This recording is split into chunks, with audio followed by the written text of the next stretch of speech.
I grew up in a small town nestled right against the vast expanse of the Daniel Boone National Forest. For as long as I can remember, the woods were my second home. My dad taught me to hunt, fish, and navigate by the stars before I was old enough to drive. I knew those trails like the back of my hand, every winding creek, every hidden hollow. It was a place of comfort and solitude, never one of fear. That changed during the summer when I turned 18, just a few weeks before I was set to head off to college. My best friend, Jake, and I had a tradition of doing one last deep woods camping trip before school started. We'd pick a spot so remote it took hours of hiking just to reach, far from any established campsites or even faint game trails. This year, we chose a section of the forest known for its ancient, towering hemlocks, a place so dense the sunlight barely touched the forest floor even at midday. We planned for 3 days and 2 nights, packing light with only the essentials: a small tent, sleeping bags, a hatchet, a single-burner stove, and enough dehydrated food to last. We set out early on a Thursday morning, the air crisp and cool even in July. The first day was perfect. We hiked hard, following a barely there deer path for hours before cutting off into the thick undergrowth, navigating by compass and the lay of the land. We found our chosen spot late in the afternoon, a small, relatively flat clearing surrounded by those magnificent hemlocks. The silence was profound, broken only by the chirping of unseen birds and the rustle of leaves in the gentle breeze. We set up our tent, built a small fire pit, and spent the evening cooking freeze-dried chili, talking about our future plans, and watching the stars slowly emerge through the canopy. There wasn't a cloud in the sky. It was exactly what we'd hoped for: pure, unadulterated wilderness. The first hint that something off came on the second day. We woke up with the sun, made coffee, and eaten breakfast before deciding to do some exploring. Jake was keen on finding a particular rock formation he'd seen on a topographical map, a large natural overhang that supposedly offered shelter from rain. We left our camp tidy, securing our food bag in a bear-resistant sack hung high between 2 trees, and headed out, planning to be back by late afternoon. We hiked for hours, navigating through dense thickets and over rocky outcrops. The map was proving harder to read on the ground than it looked, and after a good 4 hours of pushing through increasingly difficult terrain, we decided to cut our losses. The sun was beginning its descent, casting long, fractured shadows through the trees. We turned back, retracing our steps as best we could. That's when I noticed it. It wasn't a sound or a sight, but a feeling. The woods, which had been so alive with the chirping and rustling of the morning, felt empty. The birds were silent. The usual background hum of insects was gone. It was like someone had hit a mute button on the forest. I mentioned it to Jake. "Dude, it's really quiet, isn't it?" He paused, tilting his head. "Yeah, I noticed that too. Maybe a hawk flew by or something." But we both knew it was more than that. It was an unnatural silence, a heavy blanket that seemed to press down on everything. We picked up our pace, a subtle unease beginning to settle in. As we got closer to where we thought our camp should be, the silence deepened. The shadows grew longer, stretching like grasping fingers across the forest floor. We were navigating by memory now, following landmarks we'd noted on the way out. A fallen log here, a distinctive cluster of mossy boulders there. But something felt wrong. The landscape seemed subtly altered, familiar yet not quite right. Then we saw it. Our camp, or what should have been our camp. The tent was still there, a splash of bright orange against the muted greens and browns of the forest. But something was off. The flap was open, flapping slightly in a breeze that I couldn't feel. And then I saw the hatchet. We'd left it stuck firmly into a dead log near the fire pit. Now it was lying on the ground, a few feet from where it should have been, half buried in the leaf litter. Cold knot formed in my stomach. Jake and I exchanged a look. His face was pale. We both knew the cardinal rule of deep woods camping: you don't mess with another person's camp, and you certainly don't leave your own in disarray. We always secured everything. We approached cautiously, our senses on high alert. Every snap of a twig, every rustle of leaves, sounded magnified in the unnatural silence. As we got closer, the full extent of it became clear. Our food bag, which we'd hung so carefully, was ripped to shreds, its contents scattered across the ground. Not eaten, not clawed at like an animal had done it, but torn, as if someone had just yanked it apart in frustration. Our backpacks, which we'd left inside the tent, were also splayed open, their contents strewn about. My sleeping bag was half out of its stuff sack, tangled with Jake's. But the most chilling detail was the fire pit. The rocks we'd carefully arranged were scattered, and the ashes from last night's fire were disturbed, as if something had been dragged through them. And then I saw the footprints. They weren't bear prints. They weren't deer prints. They were distinctly human. Large, bare footprints, pressed deep into the soft earth around the disturbed fire pit. And there were a lot of them. They seemed to circle the pit, not in a coherent path, but almost as if someone had been pacing or dancing around it. My blood ran cold. We stood there, frozen, for what felt like an eternity. Who would do this? Why? There was no sign of anyone else, no discarded trash, nothing to indicate another camper. Just the ransacked camp and those barefoot prints. Jake whispered, "We need to go. Now." We didn't argue. We didn't even try to pack anything up. The thought of touching any of our disturbed belongings, of spending another second in that violated space, was unbearable. We turned and began to hike, not back the way we came, but in a different direction, aiming for the nearest Forest Service road, which we knew was miles away. The sun was sinking rapidly now, painting the sky in fiery oranges and purples, but the light didn't bring comfort. Every shadow seemed to hold a lurking shape. Every creak of a branch sounded like a footfall. We walked as fast as we dared, stumbling over roots and rocks in our haste. The oppressive silence was still there, making the thumping of our own hearts in our ears seem deafening. Just as the last vestiges of twilight began to fade, casting the woods into deep, murky gloom, we heard it. A sound that I will never, ever forget. It was a laugh. Not a human laugh, not really. It was too guttural, too drawn out, a wheezing, raspy sound that seemed to come from everywhere and nowhere at once. It echoed through the trees, chilling me to the bone. It sounded like something ancient, something that had been waiting in those woods for a very long time. Jake and I froze, pressing ourselves against a thick tree trunk. We held our breath, straining our ears. The laugh died out, leaving behind an even deeper silence, one that felt heavy with malice. We waited, terrified, for what felt like an hour, our eyes darting through the deepening shadows. Then we heard it again, closer this time, and it wasn't just a laugh. There was a faint whistling sound accompanying it, a tuneless, off-key melody that grated on my nerves. It sounded like someone was imitating a bird call, but poorly, almost mockingly. And then, a branch snapped, unmistakably close. That was all it took. We broke into a full sprint, fueled by pure, unadulterated terror. We didn't care about the darkness, about tripping, about getting lost. All that mattered was putting as much distance as possible between us and whatever was making those sounds. We ran until our lungs burned, until our legs ached, until we collapsed in a gasping heap, convinced whatever it was had given up the chase. We spent the rest of the night huddling together at the base of a massive oak, shivering not just from the cold, but from sheer terror. We didn't light a fire. We didn't speak above a whisper. Every rustle of leaves, every distant hoot of an owl, sent jolts of panic through us. We just waited for the first sliver of dawn. When the sun finally began to filter through the canopy, painting the forest in soft, gray light, we started hiking again. We were exhausted, disoriented, and utterly terrified. We eventually stumbled onto a gravel fire road, looking like wild men, scratched and disheveled.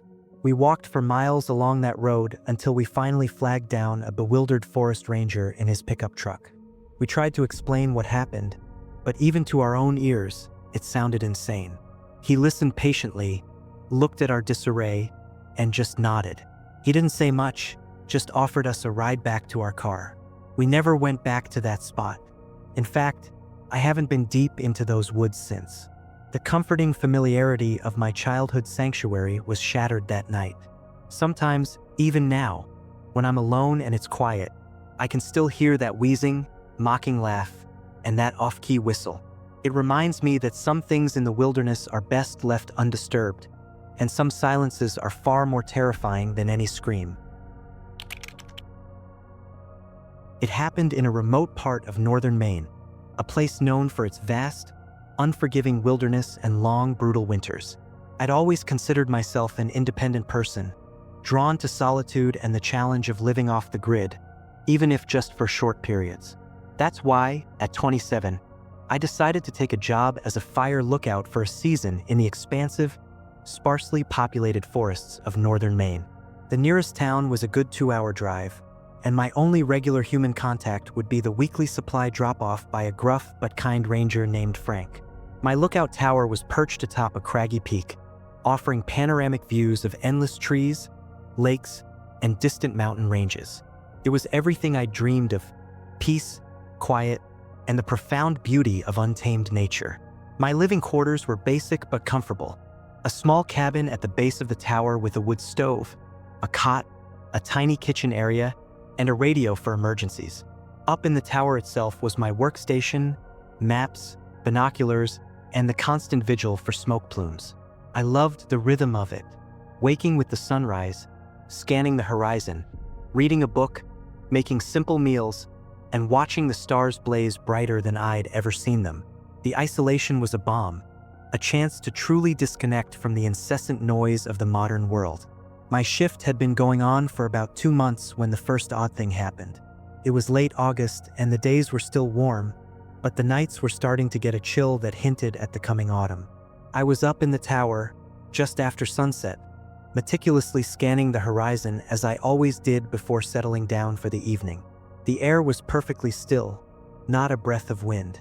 As I panned my binoculars across a particularly dense section of forest about 5 miles to the west, an area I knew was largely inaccessible by foot and had no trails, I saw it. A faint, almost imperceptible flicker of light. It was too quick, too brief to be a campfire. And it wasn't lightning. It looked like a flash, a brief spark, almost like someone taking a photo with an old camera flash, deep within the trees. I focused on my binoculars, held my breath, and waited. Nothing. The forest remained a dark, impenetrable mass. I convinced myself it was just a trick of the light, a reflection off something, or perhaps even a tiny, nascent fire that immediately extinguished itself. I made a mental note of the location, just in case, and went about my evening, but the image of that quick, solitary flash lingered in the back of my mind. The next few days were uneventful, and I almost forgot about the light. Then, 3 nights later, it happened again. This time, I wasn't in the tower. I was down in my cabin, reading by the dim light of my lantern, when I heard it. A faint, rhythmic thumping sound, coming from outside. It wasn't the sound of an animal. It was too regular, too deliberate. Thump, thump, thump. It sounded like something hitting the ground, lightly, but with purpose. My cabin was well built, but the walls weren't thick. I could tell it was coming from relatively close by, perhaps just beyond the tree line surrounding my clearing. I grabbed my flashlight and slowly walked to the door. My hand hovered over the latch, my heart beginning to pick up its pace. I considered just staying inside, but curiosity, and a growing sense of unease, pushed me forward. I quietly unlatched the door, took a deep breath, and swung it open, shining my powerful beam into the darkness. The thumping stopped abruptly the moment the light cut through the night. The beam swept across the clearing, revealing nothing but the familiar trees, the stacked firewood, and the base of my tower. I stood there for a good minute, listening, my ears straining against the profound silence that had descended. Nothing, only the chirping of crickets, which suddenly seemed incredibly loud after the abrupt cessation of the thumping. I closed the door, my mind racing. What could that have been? A branch falling? But it was too rhythmic. An animal? Perhaps a deer, but the sound was wrong. Felt deliberate. I tried to shake it off, telling myself it was just my imagination, that the isolation was getting to me. But the uneasy feeling persisted. The strange occurrences escalated in the following week. First, it was the sound. The thumping returned, but this time it was closer to the cabin, almost directly behind it. It happened again after sunset. A slow, deliberate thump, thump, thump. I gripped my hunting knife, which I always kept close, and waited. Again, the moment I opened the door with my flashlight, the sound vanished. It was like whatever was out there was playing a game, testing the boundaries. Then, there were disturbances around my cabin. Small things at first. A stack of firewood, which I'd meticulously arranged, was subtly shifted, as if someone had pulled a log from the bottom, causing the whole pile to lean precariously. My small garden patch, where I grew a few herbs, had faint, almost human-like impressions in the soft soil. Not clear footprints, but certainly something that had pressed down. I dismissed them as animal tracks, but the shape was all wrong for deer or rabbit. It was wider, flatter. The true moment of terror arrived on a particularly cold, moonless night. I was asleep in my cot when I was jarred awake by a sound that made my blood run cold. It wasn't thumping. It was a faint, high-pitched whimper coming from outside my cabin door. It sounded like a child, a small, lost child, crying softly in the vast, dark wilderness. My heart hammered against my ribs. My first instinct was to rush out to help. But then, a wave of dread washed over me. I was miles from anywhere. There were no cabins, no trails, no reason for a child to be out there. And the whimpering, while sounding distressed, also had an artificial quality to it, almost like an imitation. I lay perfectly still, straining my ears. The whimpering continued, a soft, mournful sound that twisted my gut. It seemed to come from right outside my door. I knew I couldn't just open it. Every instinct screamed at me that this was wrong. I slowly, silently, slid off my cot, reaching for my hunting knife and my small, but powerful pistol which I kept under my pillow. I crept to the window that overlooked the front of the cabin, the one closest to where the sound was coming from. My breath hitched in my throat as I peered out into the impenetrable darkness. And that's when I saw it. Two faint, glowing pinpricks of light in the darkness, just beyond the edge of my porch. They were too far apart to be eyes and too steady. They were about 3 feet off the ground, and they were moving slowly, rhythmically, in sync with the whimpering, like something was swaying gently from side to side. I couldn't make out any shape, just those two faint, unwavering lights, like distant embers in the profound blackness. And whimpering continued, a mournful, heartbreaking sound that seemed to be trying to lure me out. My mind screamed at me, "Don't go out there. Don't respond." I stood there, frozen, for what felt like an hour, pistol gripped tight in one hand, knife in the other, my eyes glued to those two faint lights. The whimpering continued for a long, agonizing time, before it slowly began to fade, drifting further away until it was completely gone. The two lights also receded into the darkness, eventually winking out. I didn't sleep a wink that night. I spent the remaining hours until dawn sitting by the door, listening, waiting. When the first light of day finally arrived, painting the cabin in a reassuring gray, I cautiously opened the door. There was nothing there. No footprints, no disturbance, nothing to indicate anything had been on my porch. It was as if the night's events had been a terrifying dream, but the memory of those two glowing lights and that unnatural, luring whimper was burned into my mind. The next day, when Frank arrived with my supplies, I tried to tell him what had happened, starting with the flashing light and ending with the whimpering. He listened, his weathered face impassive, as I recounted the increasingly bizarre events. When I finished, he just looked at me with a solemn expression. "You've been out here for a while, son," he said, his voice low. "The woods can play tricks on your mind. Best not to let it get to you." But there was a flicker in his eyes, a knowing look that told me he'd heard similar stories before. He just didn't want to elaborate. I finished my lookout season, but the experience changed me. The solitude I once craved now felt tainted with a lingering dread. I never saw the glowing lights again, or heard the whimpering, but the feeling of being watched, of something ancient and malevolent lurking just beyond the edge of my sight, never truly left me. I learned that some parts of the wilderness are not meant for human habitation, and some sounds are designed to lure you to your doom.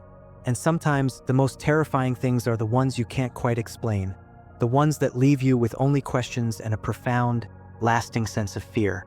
I never took another fire lookout job. I consider myself an experienced outdoorsman. I've trekked through jungles, climbed mountains, and spent weeks alone in the wilderness. There's a profound peace that comes from being truly self-reliant, far from the trappings of civilization.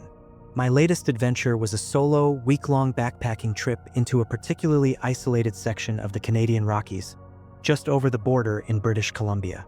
I'd carefully planned my route, marked potential campsites, and packed everything I needed for complete self-sufficiency. I was looking forward to the challenge, the breathtaking scenery, and the solitude.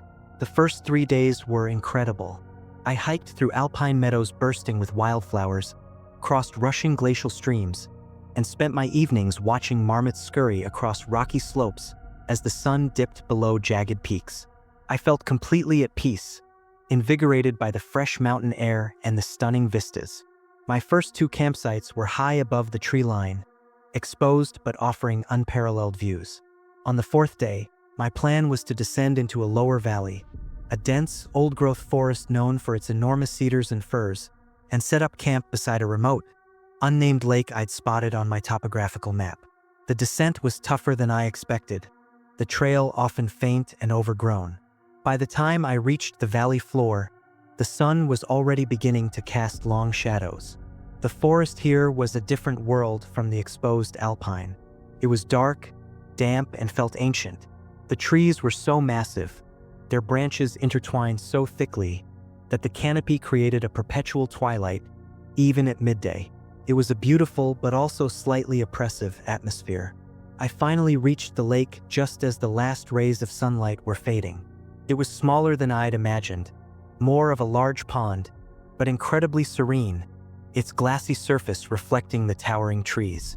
I found a suitable flat spot near the shore, began clearing away some fallen branches, and started setting up my ultralight tent. The air was perfectly still, the only sounds the distant murmur of a stream and the occasional croak of a frog from the lake.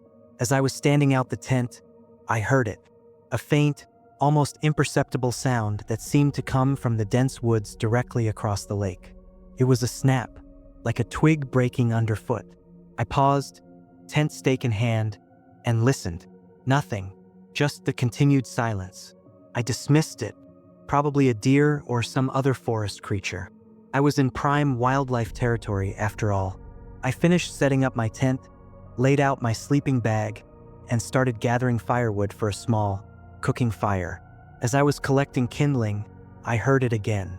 This time it was clearer. Not just a snap, but a distinct crunch, crunch, crunch. The sound of something large, heavy, walking slowly through the undergrowth. And it was definitely coming from directly across the lake, roughly where I'd heard the first sound. My immediate thought was a bear. This was grizzly country, and while I always carried bear spray and followed all safety protocols, encountering one was always a tense situation. I straightened up, scanning the opposite shore, but the trees were too thick, the light too dim to see anything. The crunching continued for a few more seconds, then stopped as abruptly as it began. A chill ran down my spine, despite the relative warmth of the evening. This wasn't the clumsy, rustling gait of a bear. This was slower, more deliberate. It sounded bipedal. I quickly built my fire, making it a bit larger than I usually would, more for comfort than cooking. The crackling flames provided a small circle of light and a measure of reassurance against the deepening gloom. I cooked my rehydrated meal, ate it quickly, and cleaned up, all the while casting nervous glances across the lake. The silence had returned, but it felt different now, heavy with an unseen presence. I decided to turn in early. I retreated into my tent, zipped up the fly, and lay in my sleeping bag, trying to read by headlamp, but my mind kept replaying the sounds. The crunching footfalls, the eerie silence that followed.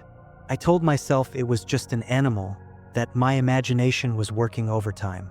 But deep down, I knew it wasn't. Around midnight, I was jolted awake by a sound that made my blood run cold. It was a low, guttural growl. It echoed across the lake, deep and resonant, and it was undeniably close. Too close. I scrambled upright in my sleeping bag, fumbling for my bear spray. My heart hammered against my ribs. I shone my headlamp through the tent fabric, trying to pierce the absolute darkness outside. But all I could see was the faint outline of trees. The growl subsided, replaced by a new sound. A soft, rhythmic thump, thump, thump. It was coming from the edge of the lake, directly across from my campsite, where the crunching sounds had originated earlier. And it wasn't the sound of an animal pacing. It was too regular, too intentional. Then the thumping stopped, and then I heard the splash, a single, distinct kerplunk, as if something had dropped into the lake. My breath hitched. I lay there, rigid with fear, straining my ears. The silence that followed was absolute, terrifying. Not even the crickets dared to chirp.